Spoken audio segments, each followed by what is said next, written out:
countdown for blast off. X minus 5, 4, 3, 2, X minus 1, fire.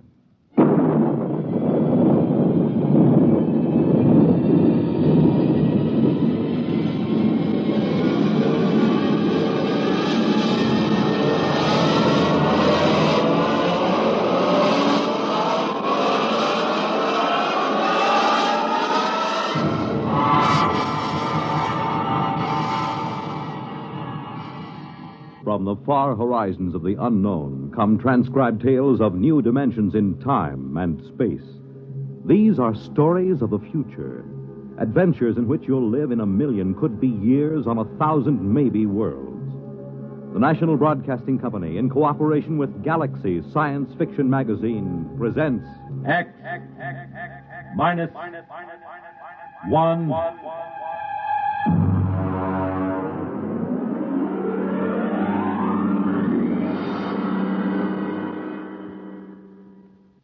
Tonight, the time is 1965. The place, a golf course. The story, open warfare.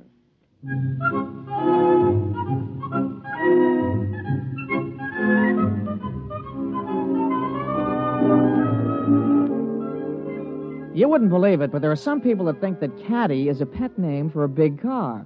No, I mean it. Over those little wagons you pull around the course or carrying their own clubs, there are people actually playing golf for years, never seen a caddy. As far as I'm concerned, you take the human element out of golf or any sport, and what do you got left? Nothing.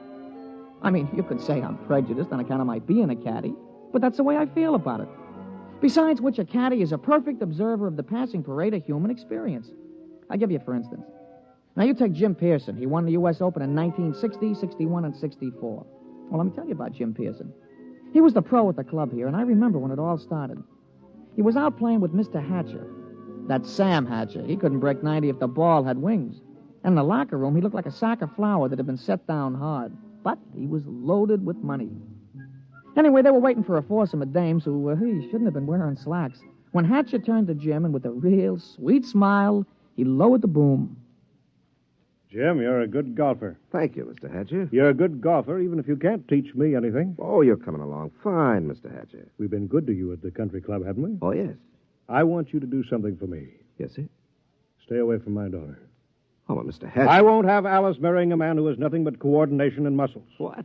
When I was only your age, I was making $50,000 a year. It takes brains to do that. Brains get more valuable. Muscles deteriorate.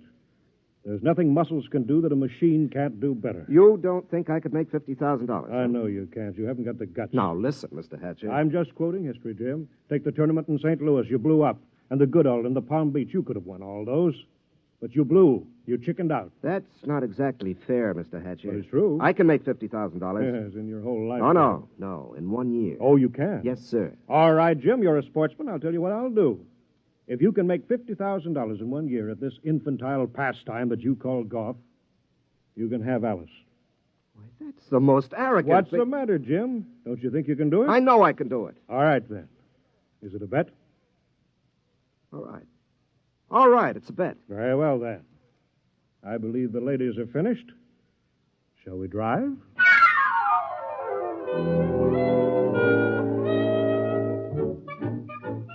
Naturally, old man Hatcher set a trap for him. And I guess it worked pretty good, too. Jim knew I heard the whole thing, so he used to talk it over with me. Hey, you've been doing real good this season, Mr. Pearson. Sure. Been away on the whole circuit. I haven't seen Alice more than 1 day at a time in the last 6 months. You, hear from Miss Hatcher? Oh, yes.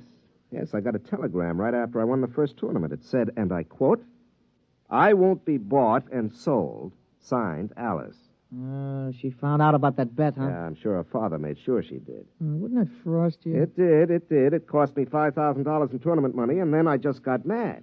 You know, the cold mad, the kind of mad that puts 20 yards on your drive? Yeah, I know what you mean. Sometimes when I get sore at the caddy master, I go out to the driving range. Bango! Every time you hit it, you got it right between his eyes. Yeah, that's the idea. Every time I slam a ball down the fairway, I feel as if I've just belted Hatcher right behind the ear. You, still figure you got a chance? Oh, I'm going to get that $50,000 this year, all right. I'm going to win the U.S. Open, and that's worth $25,000 in cash plus vaudeville appearances or Ed Sullivan's television show or something. And I'm going to take the money and I'm going to lay it in front of Alice and I'm going to say, I wasn't buying you. I was buying the right to tell you I love you. Ah, gee, that's pretty. All right, never mind. Give me a number 7 iron.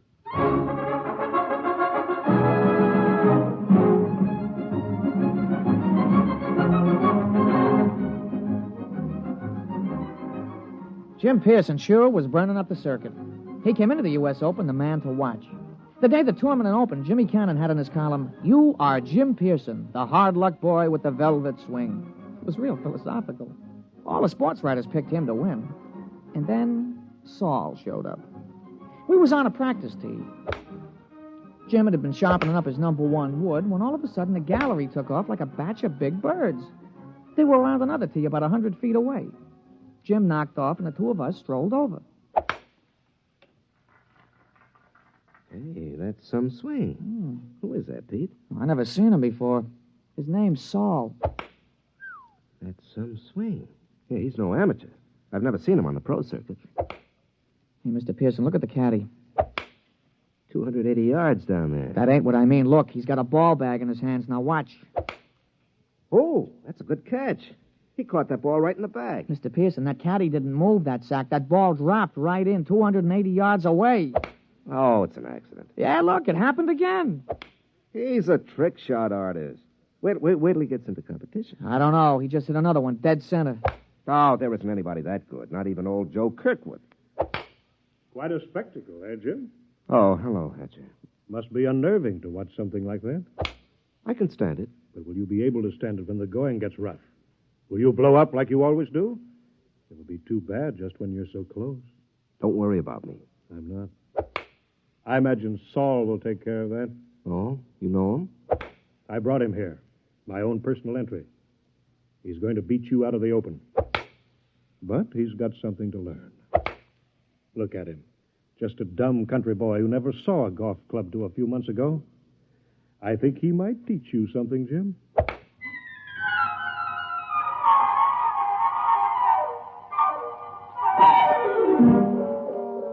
I could tell Jim was going to have a good day the minute he took his driver out of the bag. He took his practice swings, and they went around clean, grooved, and loose. I would have bet my shirt on him. As a matter of fact, I did. The crowd was sympathetic. They wanted to see him burn up the course. Well, Pete, we all ready? Yeah. What's this? New kind of golf ball? Oh, yeah, a young fella from the A.B. Wells Sporting Goods Company. He slipped me a fin to talk you into using these balls.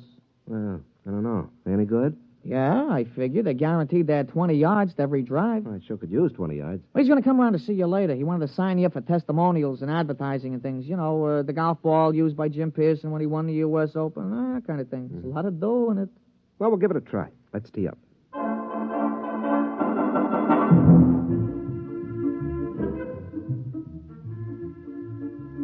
Oh, he started off real good. A long, straight drive right down the fairway. It was a birdie 4. Jim was clicking him off that day. There you are, Pete.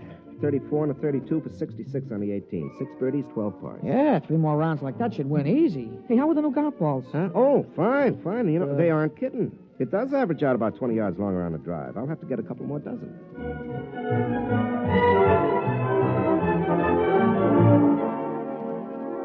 We went around and watched Jim's score being posted on the big board. Most of the field was still out, but he was ahead of the closest competitor by 3 strokes. Who's that? Oh, somebody coming down the 18th. It must be a hot round. Yeah, I'll be posting it in a minute. Oh, Saul. Hmm? Yeah, you see there he is walking through the crowd. Yeah. Well, here comes the secretary with the score. Hey, Mr. Pearson, look at it. 32 and 32, 64. 64? That's a new course record. Yeah, well, it's only the first round. New course record. Look at that. 3s and 4s, 3s and 4s. He ain't over 4 for the whole day. What's the matter, Jim? You don't look well. 1 round is not a tournament. Well, comfort yourself while you can. Saul's just getting warmed up. He's that mythical thing, the perfect golfer. But he's dumb. No brains, Jim. No brains at all.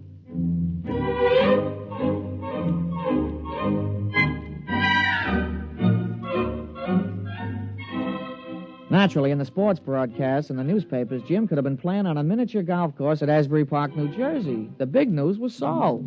They all called him Silent Saul. The odds the boys in the shower room played around with on Pearson took a dive, and you couldn't get even money for Saul. The next morning, Jim's gallery was pretty small. When he stepped up to the ball, there was a smattering of applause like a matinee just before they closed the show. But his drive was as straight as the day before and longer by about 20 yards on the average.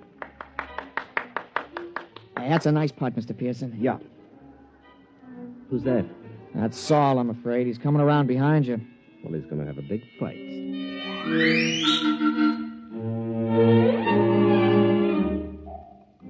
Jim's second nine was a duplicate of the day before. Another 32. He equaled Saul's record-tying score of yesterday. Then when we came in to read it on the big board, he looked like somebody hit him on the head with a driver. Look at that, Pete. 31 out, 31 back for a 62. He's got me by 2 strokes today. And 4 strokes in all. What do you got to say, Jim? Oh, nothing, Mr. Hatcher.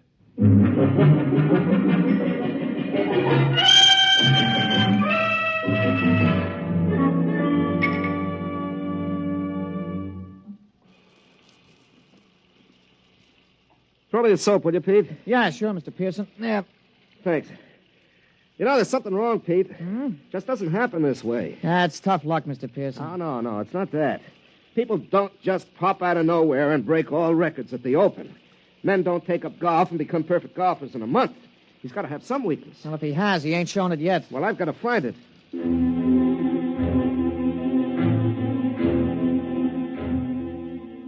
Jim was out the next morning, and he came in with a classy 32. On the back nine, he slipped a stroke to 33. He was still 4 down. He shook off a couple of reporters who were trying to egg him into a feud with this Saul, and the two of us just hung around in the crowd watching Silent Saul. His first drive went a clean 300 yards down the fairway, straight as a ruler. Pete, there's something about his swing. There's something about it. I've seen it before. Oh, you never saw that Silent Saul before, Mr. Pearson. Still, there's something about his swing.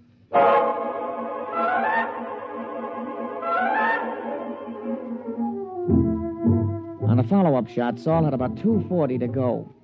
He took a club from his bag and took a few wiggling gestures, set his driver behind the ball, and swung.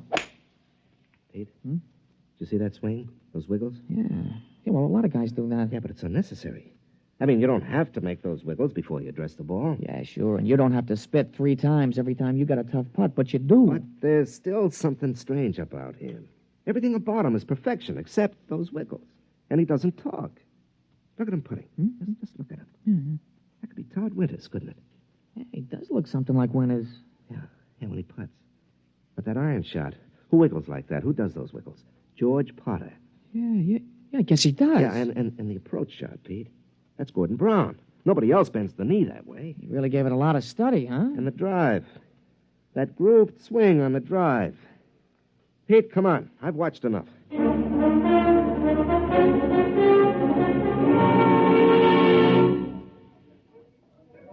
Ah, Pearson, a 63, I see. You're 6 strokes behind with 1 round to go. You want to give up now? I don't think I will. I think we'd better talk about it privately. Oh, that won't be necessary. Well, it doesn't matter to me, but I know that Saul is a robot. So you think he's a robot? Isn't he? Of course he is. How does it feel to be beaten at your own game by a mindless machine? Oh, you haven't won yet. The golf ball takes some funny bounces. How did you find out about Saul? Oh, Saul is a lot of things, but none of them is Saul. He's Todd Winters, George Potter, Gordon Brown, and his drive, that's me. You copied it after me. Take us away and there's nothing left. Tell me, how'd you do it? Money can do anything. All it needs is a purpose. We've been working on colloidal brains up at our place. Our new miniature atomic power plant is ideal. You throw in some sensory mechanisms, some relays, feed in analysis of a slow-motion pictorial study. And you have a golf machine. Must have cost hundreds of thousands of dollars. Closer to $1 million. $1 million? $1 million to keep me from winning $25,000? Don't you think that's unfair? Unfair? You listen to me. Nothing is unfair that doesn't break the rules. And the only rule worth remembering is this, that the best man always wins. You mean the best machine? A machine is only an extension of a man, like your golf club. I don't happen to be endowed with golfing muscles and responses. You do. Those in your golf clubs let you hit a ball farther and straighter than anybody else. Saul lets me hit a ball farther and straighter than you do. It's as simple as that. No, wait a minute. That wasn't the bet. The bet was that I couldn't make $50,000 in a year. Maybe it was your bet. It wasn't mine. I bet that I could beat you at your own game. I don't think that you're good enough for Alice. You're not smart enough, not man enough. Should I let a few well-distributed, well-trained muscles blind her to what you really are? And what's that? You're a quitter. You can't stand pressure. You're no competitor. If you can't win at your own game, you can't win at anything else. Suppose I win tomorrow. 6 strokes back? Playing against the perfect golfer? Suppose. Then I'd have to admit I was wrong. You have my word on that. And you could also have Alice, if she wants you.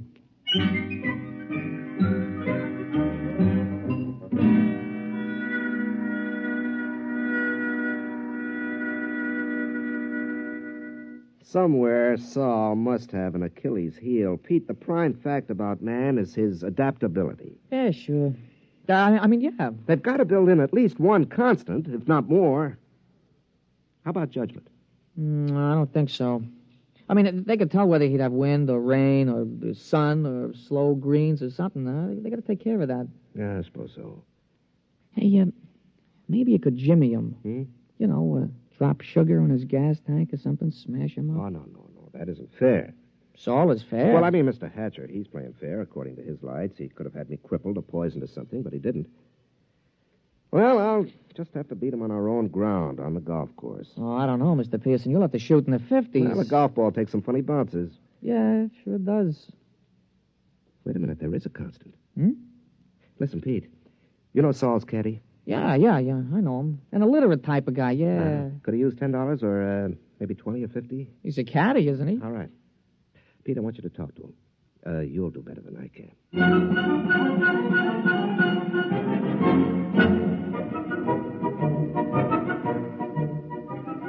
The management of the tournament is no fool. They know which side their television rights are butted on, and they had Saul and Jim paired for the final round. Jim's drive took a tail-end hook. It dived into the rough behind a clump of trees. It wasn't a very happy start. Saul took a ball from his caddy, teed it up, and settled himself. Hey, that's some drive, Mr. Pearson. Yeah, that was some drive. It's about 340 yards, isn't it? Some drive. You got a tough lie there on your ball, Mr. Pearson. You going to play it safe out on the fairway? No. You see that hole between those two trees? Mr. Pearson, that ain't sensible golf. Pete, sensible golf won't win.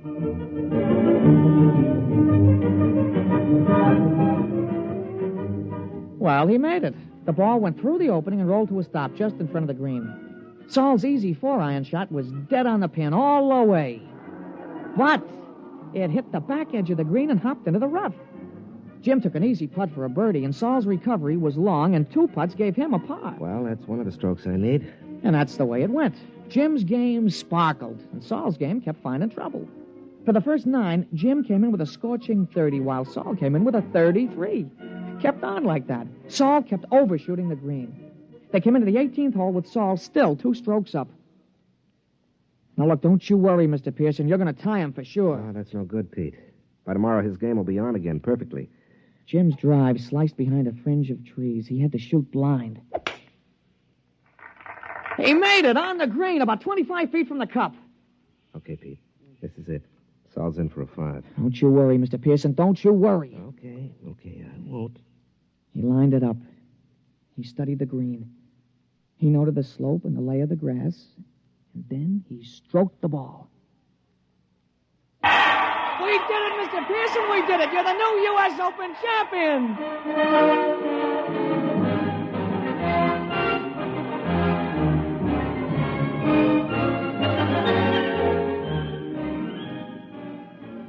Well, we finally busted loose from the television and the movies and all those hangers-on, and we ducked around the back to the pro shop, where we run into Mr. Hatcher. How did you do it? How did you do it? Well, Mr. Hatcher, under extremely restricted sets of circumstances, a machine is better than a man, but over the long run, over the gamut of situations, a machine doesn't have a chance.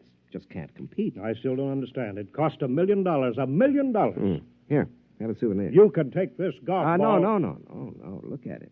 That's the ball Saul was using. What? Mm-hmm. Well, that's another brand. That isn't Saul's regular ball. That's right. It's a new one. Guaranteed to add 20 yards to the average drive. But that's unfair. Well, your robot was built in with one constant. It had to be a golf ball. Well, it just couldn't adapt to a better ball. But that's not fair. Why, that's... Well.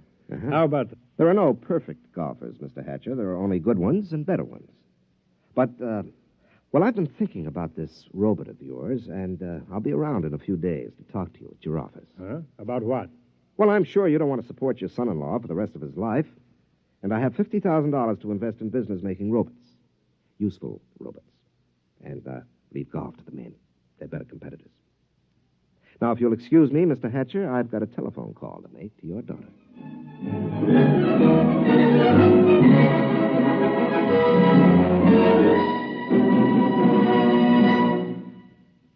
You have just heard X-1, presented by the National Broadcasting Company in cooperation with Galaxy Science Fiction Magazine, which this month features The Other Celia, a story which proves that something drastic should happen to all snoopers, but nothing as shocking and frightful as this.